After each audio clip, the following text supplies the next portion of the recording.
natin lang si Kyle Drew na doon sa kanyang forma, eh mukhang atleta din, ano? Talagang maganda yung pangangatawan at mukhang sinas din ang kanyang itsura.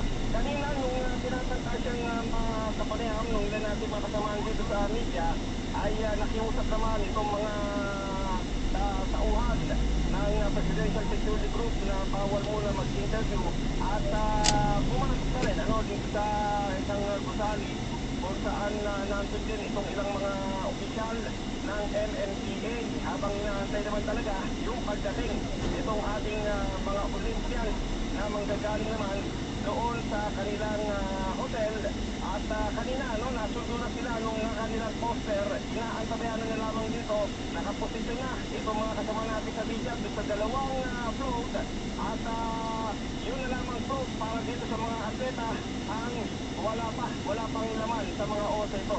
Nandito na rin itong mga tauhan ng pulisya na nakapusto po. Oo, nagpapakamod na sila. Saan po kayo, sir?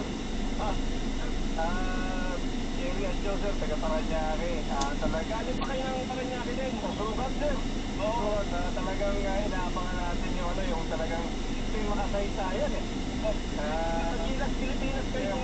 Talagang mahilig kayo sa sports. Sa sports kami talaga passionate eh. Opo.